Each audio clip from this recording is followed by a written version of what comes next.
Listen, I know you guys have a lot of questions. I did too. That's totally fair. So let's just start with the big one and then go from there. Yes, these are totally real. I'm kind of guessing that these are both what happens when Takara Tomy, the creators of Transformers, get bored, and they did most recently in 2012 when they collaborated with New Era Cap Company.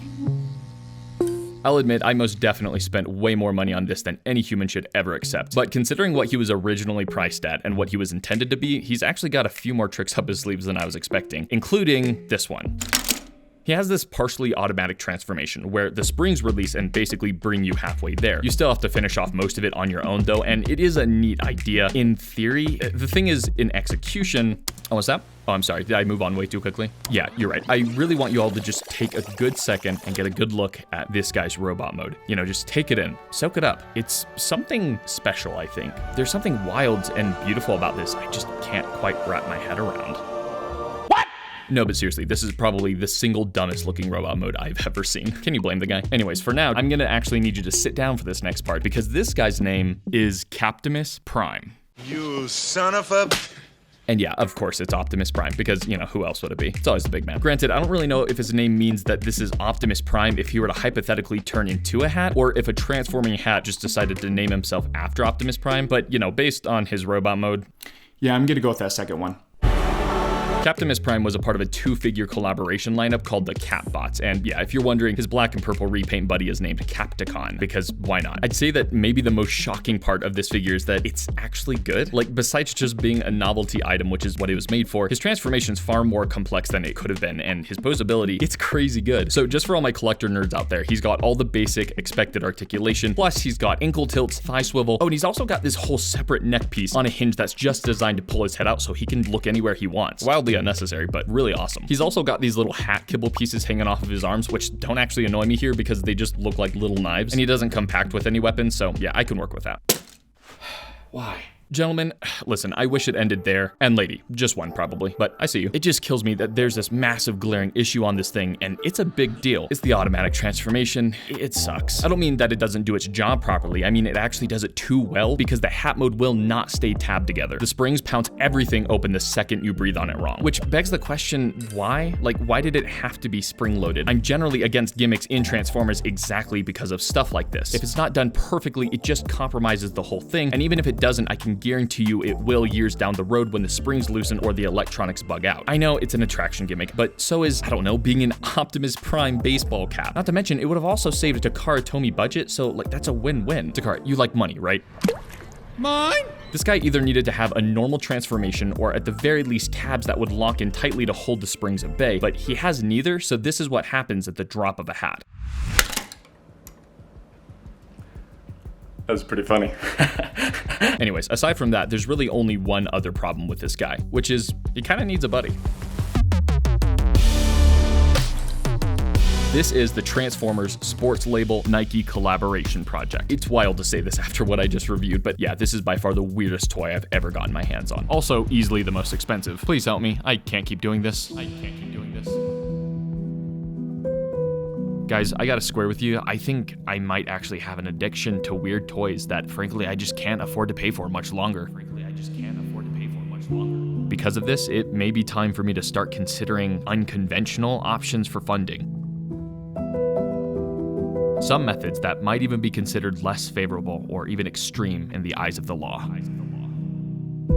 But whatever it takes, no matter how far I have to bring this, the only thing that is clear to me is that nothing is ever too far for Transformer.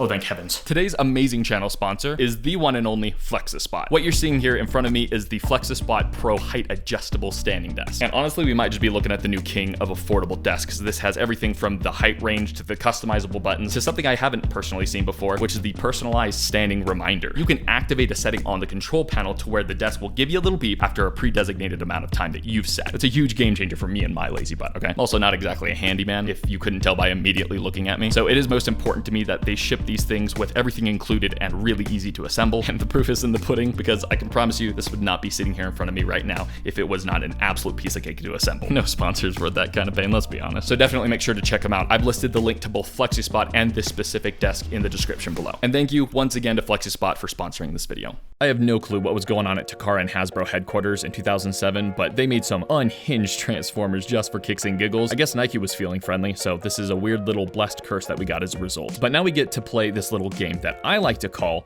guess what Transformer this guy turns into? Taking your votes now. This one's a bit of a tough cookie. The answer is Megatron. That was pretty obvious. These guys were actually being sold together on eBay, and for whatever reason, they were cheaper than anyone just selling the Optimus Prime. So this is the Chinese knockoff version of Takara's Megatron Nike repaint. Okay, so well, there was the original 3 versions of this mold. The first one was Optimus Prime, and then there's a repaint of him made into Megatron, and this is the knockoff version of Takara's Megatron that was a repaint of this licensed Optimus Prime. Simple enough. Oh, and the third repaint is basically an Autobot named Ultra Magnus. You're free to pick him up and give him a look at any time if you're not in need of your kidneys anymore. Gotta drop him at some point, am I right, boys? It is a bummer that one of these repaints wasn't turned into Starscream, because if it was, then we could call him one of the Decepticon sneakers.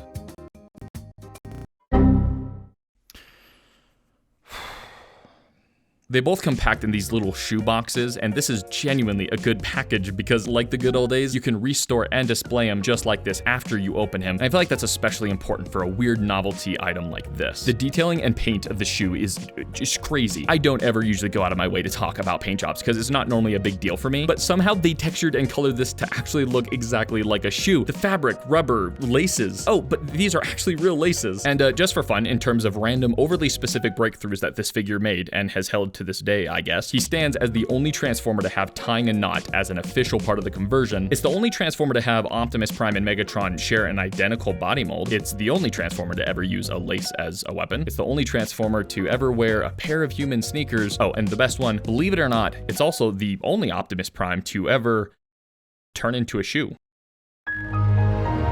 His transformation is actually pretty fun. Enough happens to make it enjoyable, but clearly not enough to make him not look like, well, this. I present to you a Nike shoe with limbs. Oh, you don't see it yet? Okay, no problem. How about now? So I've got to be real, this actually kind of ticks me off, because while I was expecting this to be a horrible, ridiculous figure, it's actually really fun and well made, except for these inexcusable, lazy eyesores towering over him. This isn't even funny or goofy to me, it's just infuriating, because all they had to do was split the shoe down the middle and have it fold over itself on the shoulders. And yeah, I'm fully aware that branding limitations would exist, preventing them from doing anything across like their swoosh logo, but they still could have at least put a hinge below it, and instead they just did nothing. I know what you're currently thinking, which is something along the lines of, just angle them back or flip them around so that they're not so intrusive. There's got to be a way to make it work. That's cute. I thought the same thing. The simple answer is no. Literally anything that you're thinking, whatever makes sense in your head if you were to own it and what you feel like you could do, you can't do it. I think sometimes people can get really nitpicky and overly critical about kibble showing up on a robot mode, but this is just straight up stupid. And yeah, I've looked, it was also considered ridiculous and lazy back in 2007 when it came out, so I'm not being unfair. It is a bummer to me that Megatron isn't a knockoff produced now, because I'm pretty confident this is exactly the kind of thing that they would fix with an extra hinge. But that's all right, because instead we got this really awesome head sculpt with these lifelike star speckled eyes. Sorry, it's mean to bully. As a knockoff, it does its job for what I'm sure was a much lower price at the time. The biggest differences are just in his overall quality. The plastic feels a little bit cheaper, and the paint isn't nearly as convincing as fabric on a shoe. Matter of fact, there's really just no fabric texturing at all. These guys are so weird, but really cool looking display pieces. This reminds me of the Optimus Prime R5 camera I reviewed, except in this case, this will be far more confusing for people to see on my display, since they'll immediately know it can't be a real shoe, at this size, unless people took it as like a baby announcement. I don't know. I think I'm coming to accept that I may or may not have some kind of addiction to obscure novelty Transformers. Good boy.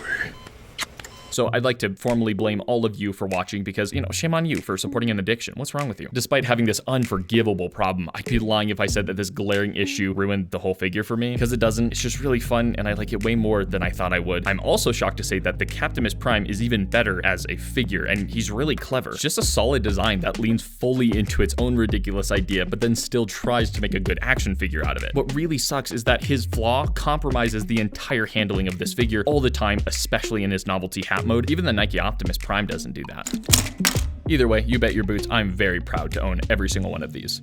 All right, that's it for today. Later, guys.